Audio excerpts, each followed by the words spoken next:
गाड़ी अपनी पूरी रफ्तार से शेखावत मिशन की तरफ जा रही थी। गाड़ी के अंदर एकदम सन्नाटा था। बस हल्का हल्का कार का म्यूजिक सुनाई दे रहा था जिसमें पुराने गाने बज रहे थे। अभी अभी एक गाना आया, अजीब दास्तां है ये, कहां शुरू कहां खत्म। इस गाने ने जैसे सुहाना का झकझोर कर रख दिया। उसे अभी भी समझ में नहीं आ रहा था कि उसने शादी करके सही फैसला लिया है या गलत। वह अभी भी असमंजस में थी, पर अब वह शादीशुदा थी। कम से कम 1 साल तो उसे इस शादी को निभाना ही है। फिलहाल सुहाना के पास यह सोचने का समय नहीं था कि उसने सही किया या गलत। फिलहाल उसे अपने गुनाहगारों को सजा देनी है, अपने धोखे का बदला लेना है। सुहाना अभी यही सब कुछ सोच ही रही थी। फिर न जाने क्या सोचकर सुहाना ने राज की ओर देखा और उससे कहा, मैं आपको कुछ बताना चाहती हूँ। राज बोलो। और इसके बाद सुहाना ने अपनी विक्की और दिव्या की सारी कहानी राज को बता दी। सारी कहानी सुनने के बाद राज ने थोड़ी नरमी से सुहाना की ओर देखा और उससे पूछा, क्या तुम हमेशा से इतनी शांत और इतनी ईमानदार हो? सुहाना, मैं आपसे कोई झूठ नहीं बोलना चाहती। 1 साल के लिए ही सही, पर मैं इस रिश्ते को ईमानदारी से निभाना चाहती हूँ और यही आपसे उम्मीद करती हूँ कि आप 1 साल में इस रिश्ते को ईमानदारी से निभाएंगे और उससे भी ज्यादा अपने सारे वादों को पूरा करेंगे। मुझे उम्मीद है आप मेरी बात का मतलब समझ रहे हैं। सुहाना का इशारा फिजिकल रिलेशन की ओर था, क्योंकि एक यही चीज से जिससे सुहाना को सबसे ज्यादा डर लग रहा था। राज ने सुहाना का इशारा समझते हुए उससे कहा, निश्चिंत रहो, मैं तुम्हारी मर्जी के बिना तुम्हें हाथ भी नहीं लगाऊंगा और अगर इस 1 साल में कभी भी तुम्हारी मर्जी नहीं हुई तो कोई बात नहीं, मैं तुम्हें कभी भी हाथ नहीं लगाऊंगा। मैंने यह शादी वाकई में अपनी मजबूरी में आकर की है और मैं तुम्हारी मजबूरी भी बखूबी जानता हूं, पर तुम्हारी मजबूरी का कभी भी फायदा नहीं उठाऊंगा। तुम्हें शेखावत खानदान की बहू होने की सारी सुविधाएं, सारी इज्जत और मेरी बीवी होने के सारे अधिकार मिलेंगे। बस जो अधिकार हमारी शर्तों के दायरे में आएगा उसे ना तो मैं मानूंगा और ना ही तुम। सुहाना चुपचाप से राज की बातें सुन रही थी। राज वाकई में जेंटलमैन है और अपनी बातों का पक्का भी। तभी सुहाना ने राज की बात को बीच में काटते हुए कहा, एक और बात, अगर आपकी मेरे ऊपर इंक्वायरी खत्म हो गई हो तो मैं नहीं चाहती कि आप दोबारा मेरे काम की जगह पर इस तरह से आ जाएं। मुझे पता है मैंने अपने लिए कैसा रास्ता चुना है और इस रास्ते पर मैं खुद चलूंगी और अकेले चलूंगी और जिन लोगों को जहां तक मुझे पहुंचाना है वह भी मैं खुद करूंगी। अगर मुझे कभी आपकी मदद की जरूरत होगी तो मैं बेझिझक आपको बता दूंगी, पर उसके पहले प्लीज आप बिना बोले मेरी मदद करने की कोशिश मत कीजिए। राज ने सुहाना की बात को बड़े ध्यान से सुनने के बाद कहा, ठीक है, मैंने तुम्हें पहले ही कहा है, तुम्हारे पास में शेखावत खानदान की बहू होने के सारे अधिकार है। तुम जिस भी अधिकार का इस्तेमाल जब भी करना चाहो कर सकती हो और मेरी पत्नी होने के नाते मेरा फर्ज है कि मैं तुम्हारी बात मानूं, इसलिए इस वक्त पीछे हट रहा हूं। पर जब तुम्हें मेरी जरूरत होगी तो मुझे हमेशा अपने साथ पाओगी। इधर दूसरी ओर पब्लिक और मीडिया अहाना को जी भर के बुरा भला कह रहे थे और वही दिव्या को बेचारी कह रहे थे, क्योंकि जैसे ही दिव्या के अस्पताल में होने की खबर बाहर आई, लोगों का उसके प्रति रवैया और ज्यादा नरम हो गया। सबको यही लगने लगा कि सुहाना ने मौके का फायदा उठाकर दिव्या का शो चुरा लिया।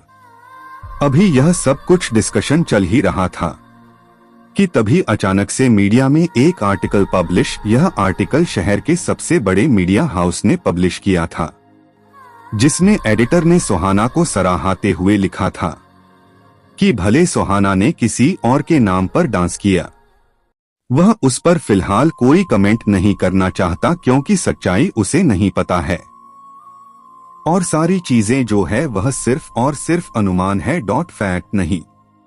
पर वह आना के हुनर की तारीफ करना चाहता है, क्योंकि सुहाना का डांस वाकई में मंत्रमुग्ध कर देने वाला था। सुहाना ने इतना अच्छा डांस किया कि थोड़ी देर के लिए वह यह भूल गए थे कि वह यहाँ पर डांस परफॉर्मेंस के लिए देखने के लिए आए हैं, ताकि उस पर एक जोरदार आर्टिकल लिख सके। इस आर्टिकल के पब्लिक होते ही लोगों का रवैया बदल गया था। लोग फिर से सुहाना के लिए अच्छा कहने लगे और लोगों का यह भी कहना था कि वाकई में आर्टिकल में सच ही तो लिखा था। नाम भले दिव्या का था पर नाच तो सुहाना ही रही थी और बहुत अच्छा नाच रही थी। लोगों का रवैया अचानक से बदला था। सुहाना को अभी घर पहुंचे तकरीबन 2 घंटे ही हुए होंगे कि तभी उसके पास में विक्की का फोन आया। विक्की, तुम कैसी हो? सुहाना, ठीक हूँ। तुम्हें नहीं लगता कि तुम्हें इस समय मेरे साथ होना चाहिए था? विक्की, मैं तुम्हारे साथ रहना चाहता था पर मैं क्या करता, दिव्या के पैर में मोच आ गई थी, मुझे उसे लेकर अस्पताल जाना पड़ा। सुहाना, तो क्या दिव्या को अस्पताल कोई और नहीं लेकर जा सकता था? विक्की, लेकर जा सकता था पर वह बहुत दर्द में थी और मुझसे उसे इस हालत में देखा नहीं जा रहा था, इसलिए मैं उसे लेकर चला गया। और तुम भी यार, तुम्हें तो मुझे थैंक यू बोलना चाहिए। वो तुम्हारी बेस्ट फ्रेंड है, मैं उसकी केयर कर रहा हूँ और तुम मुझसे लड़ रही हो। सुहाना, सॉरी, बोलो तुम क्या कह रहे थे? विक्की, मैं तुम्हें यही कह रहा था कि परेशान होने की जरूरत नहीं है। सिटी टाइम के एडिटर ने तुम्हारे बारे में अपने ब्लॉग में एक अच्छा सा आर्टिकल डाला है, इसलिए लोग अब तुम्हारी तारीफ ही कर रहे हैं। सुहाना को समझ नहीं आ रहा था कि यह अचानक 3 घंटे के अंदर ऐसा क्या जादू हो गया कि सिटी टाइम के एडिटर ने हाथों हाथ उसके बारे में आर्टिकल डाल दिया। सुहाना को कुछ भी समझ में नहीं आ रहा था। फिर आर्टिकल पढ़ने के बाद में उसे एक बार लगा हो सकता है वाकई में वह डांस आर्टिकल आया हो, और उसने इस बात को अपने दिमाग से निकाल दिया। इधर दूसरी ओर राज ने उस आर्टिकल के सर्च इंजन पर सबसे ऊपर रहने के लिए पेमेंट करवा दी थी। सुहाना ने बदला लेने की आग में खुद को झोंक तो दिया था पर उसे बहुत बेचैनी हो रही थी। बार बार उसे ऐसा लग रहा था कि वह ऐसी इंसान नहीं है। वो जितना बदला लेने के बारे में सोच रही थी, उतनी ज्यादा उसे अपने अंदर से इंसानियत मरती हुई नजर आ रही थी। सुहाना ने आज का समय मांगा था। आज वह अपने ही घर में रुकने वाली थी, पर पिछले कुछ घंटों की बेचैनी से उसने जैसे कि कुछ तय कर लिया था और उसके बाद उसने राज को फोन किया। राज, हेलो सुहाना, मैं वहां आना चाहती हूँ। PLZ किसी को मुझे लेने के लिए भेज दो, मैं घर का एड्रेस भेज रही हूँ। राज, ओके। सुहाना से बात होते ही राज ने अपने सेक्रेटरी को एक ड्राइवर के साथ में सुहाना के घर पर उसे पिक करने के लिए भेजा। सुहाना उन दोनों के साथ में सीधे शेखावत हाउस पहुंच गई। वहां जाकर सुहाना ने देखा बड़ा सा आलीशान बंगला करीने से सजा हुआ था। ऐसा लग रहा था जैसे एक एक चीज को बहुत सलीके से ढूंढकर सिर्फ इस घर के इंटीरियर के हिसाब से लाया गया है। सुहाना हॉल में ही खड़े होकर अभी सब चीजों को ध्यान से देख रही थी कि तभी पीछे से राज आया और उसने अहाना से कहा, चलो तो मैं तुम्हारा कमरा दिखा देता हूँ। सुहाना बिना कुछ बोले राज के पीछे पीछे चल दी। सुहाना को उसके कमरे में छोड़कर राज उसे डिनर पर मिलेगा कहकर नीचे आ गया। सुहाना चुपचाप कमरे में बैठकर अब भी अपने ख्यालों में ही खोई हुई थी। तभी उसके पास सिमरन का फोन आया। सिमरन, हेलो दीदी, आप कहाँ हो? सुहाना, बस घर पर हूँ। सुहाना किसके घर पर है यह उसने सिमरन को नहीं बताया था। सिमरन, ठीक है, पर आजकल आप बहुत परेशान लग रहे हो, क्या हुआ है? दिव्या भी आज पता नहीं सर के केबिन में उसके बाद आपके मेकअप रूम होकर कुछ ढूंढ रही थी। अब सुहाना का खुद पर से कंट्रोल छूट रहा था, इसलिए उसने परेशान होकर सारी बातें सिमरन को बता दी। सिमरन, तो अब आपने क्या सोचा है? सुहाना, पहले तो मैंने यही सोचा था कि इन दोनों को बर्बाद कर दूंगी, पर मैं जब से यह सोच रही हूँ तब से बार बार मेरे दिमाग में एक ही ख्याल आ रहा है, क्या मैं ऐसी इंसान हूँ? और वैसे भी अब मुझे ऐसा लगता है कि अपने सुकून के लिए ही सही मुझे इन लोगों को इनके हाल पर छोड़ देना चाहिए। और रही मेरे बदले की बात, तो उसका मैंने इंतजाम कर दिया है। कल सुबह तक विक्रम को अपने प्यार की सच्चाई पता चल जाएगी। सिमरन मतलब सुहाना, बस देखती जाओ। डिनर का समय हो चुका था। सुहाना अब भी अपने कमरे में बैठी हुई थी। उसने अब तक कपड़े नहीं बदले थे। उन्हीं सुबह वाले कपड़ों में जब वो डिनर के लिए आई तो राज ने उसकी ओर देखकर कहा, क्या हुआ, तुमने अब तक कपड़े नहीं बदले? सुहाना, मैं कोई भी कपड़े लेकर नहीं आई हूँ। कल सुबह जाकर मुझे नए कपड़े खरीदने होंगे। राज, ठीक है, डिनर करो, उसके बाद चलकर जो चाहिए वह ले लो। सुहाना, इसकी जरूरत नहीं है, अपना सामान मैं खुद खरीद सकती हूँ। राज, 1 साल के लिए तुम मेरी जिम्मेदारी हो, इसलिए तुम्हारे ऊपर जो भी खर्चा होगा वह भी मेरी यह जिम्मेदारी है। राज की इस बात पर सुहाना ने कुछ भी नहीं कहा। डिनर करने के बाद जब राज ने सुहाना के साथ चलने के लिए कहा था, पर सुहाना ने यह कहकर इनकार कर दिया कि अभी उनकी शादी के बारे में वह किसी को बताना नहीं चाहती और वह अकेले जाकर सब ले लेगी। राज भी इस बात पर मान गया और उसने सुहाना को अपने सेक्रेटरी के साथ भेज दिया। रात के तकरीबन 9:30 बजे सुहाना वापस शेखावत हाउस पहुंची और वह बेसब्री से किसी के फोन का इंतजार कर रही थी। तकरीबन 11 बजे उसे विक्की का फोन आया। विक्की बहुत ही दुखी घबराया हुआ था, लग रहा था। वैसे सुहाना को इतनी जल्दी विक्की के फोन आने की उम्मीद नहीं थी। सुहाना ने शांत रहकर कहा, क्या हो गया, बहुत परेशान लग रहे हो? विक्की, हाँ, मुझे अभी अभी कंपनी के वकील का फोन आया था। उसने कहा कि मेरी कंपनी दिव्या के नाम पर ट्रांसफर हो चुकी है, पर ऐसा कब हुआ मुझे कुछ भी नहीं पता है। और अभी अभी मुझे मेरी गाड़ी के पीछे से मेरी कंपनी के कागज मिले जो दिव्या के नाम पर है। वह मुझे इतना बड़ा धोखा कैसे दे सकती है?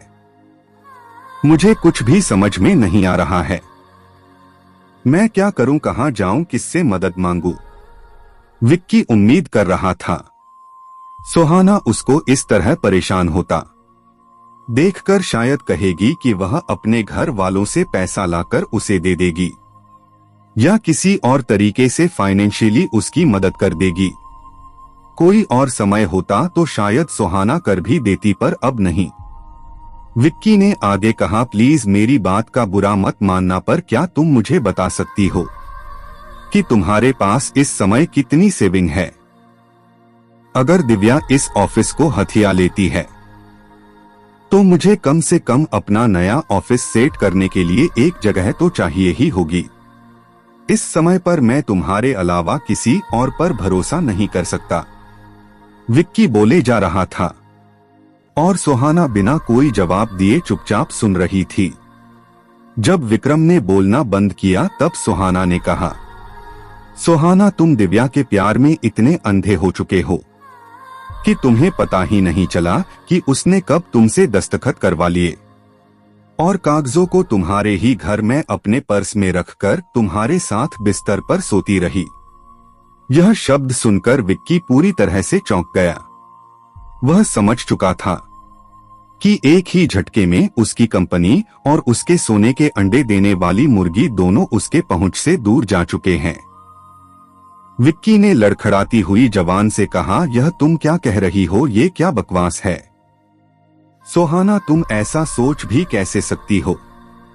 सुहाना ने शांत रहकर कहा, 3 दिन पहले तुमने मुझे सुनील कपूर के पास भेजा था। उसी रात में तुम्हारे घर आई थी।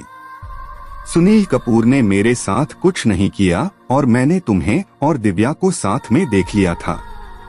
रही पेपर्स के बाद, तो तुम्हारे और दिव्या के खिलाफ सबूत इकट्ठा करने के लिए मैं दिव्या के पर्स में एक ऑडियो रिकॉर्डर रखना चाहती थी, पर तभी मुझे यह कागज मिल गए और इनसे ज्यादा बड़े सबूत की मुझे जरूरत ही नहीं थी।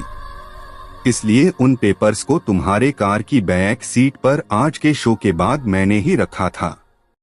मुझे अच्छे से पता था कि तुम कार लॉक करने से पहले एक बार बैक सीट जरूर चेक करोगे। अब मुझे लेकर तुम्हारे इरादे और तुम्हें लेकर दिव्या के इरादे सब कुछ क्लियर है। रही बात तुम्हारी कंपनी की, तो उस रात की रिकॉर्डिंग मैंने सारे इन्वेस्टर्स को और मीडिया हाउसेस को दे दी है। कल सुबह तक सारे इन्वेस्टर्स कंपनी से अपना पैसा निकाल लेंगे, क्योंकि हम कल्चर बिजनेस में है और हम लोगों को ट्रेडिशनल डांस और सिखाते हैं।